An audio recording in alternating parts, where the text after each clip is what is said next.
Subscribe to our YouTube channel and press the bell icon to get the latest updates.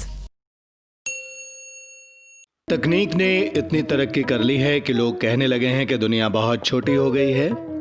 इंसान को यह लगता है कि उसने ये दुनिया तो देख ली, लेकिन अब धरती से परे जिंदगी की तलाश में जुटा है।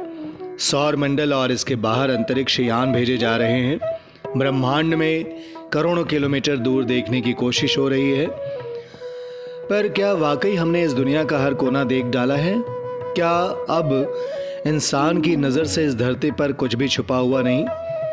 ये सवाल उठा है पर्यावरण वैज्ञानिक डॉक्टर जूलियन बेलिस की खोज से। डॉक्टर जूलियन प्रकृति के संरक्षण का काम करते हैं। वो पर्यावरण वैज्ञानिक हैं। इन दिनों वो BBC अर्थ की एक नई सीरीज के लिए काम कर रहे हैं। ये सवाल उठा है कि पर्यावरण वैज्ञानिक डॉक्टर जूलियन बेलिस की खोज से इस सीरीज़ की शूटिंग 2012 में अफ्रीका में शुरू हुई थी। उन्होंने इस दौरान का एक तजुर्बा साझा किया तो दुनिया हैरान रह गई। वो अफ्रीका में शूटिंग के दौरान एक ऐसी जगह पर पहुंचे जहां आधुनिक दौर का इंसान भी नहीं पहुंचा था। यह अफ्रीकी देश मोजाम्बिक के उत्तरी इलाके में स्थित एक पहाड़ी माउंट लिको की खोज का हिस्सा है। डॉक्टर जूलियन बेलिस दुनिया भर में ऐसे ठिकानों की तलाश करते हैं जिन्हें तरक्की की ठोकर मारकर छेड़ा नहीं गया।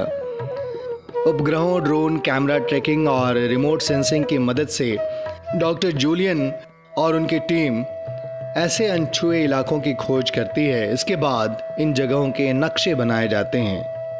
अफ्रीका की सैर के दौरान ही डॉक्टर जूलियन ने माउंट लिको को देखा था।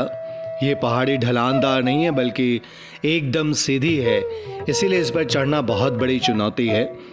करीब 700 मीटर ऊंची इस पहाड़ी पर हरियाली के दाग धब्बे हैं और पहाड़ी के भीतर की तरफ गहरे हरे जंगल। असल में यह पहाड़ी कभी एक ज्वालामुखी हुआ करती थी, जिसके शांत होने के बाद यहाँ हरी भरी जिंदगी पनप गई। 2012 में इसे देखने के 5 साल बाद 2017 में डॉक्टर जूलियन और उनकी टीम माउंट लिको को नए सिरे से तलाशने पहुंची। स्थानीय लोगों की मदद से उन्हें यह पता चला कि अब तक कोई भी इस पहाड़ी के सिरे तक नहीं पहुंचा है। सैटेलाइट तस्वीरों की मदद से उन्होंने पहाड़ी तक पहुंचने का रास्ता खोजा।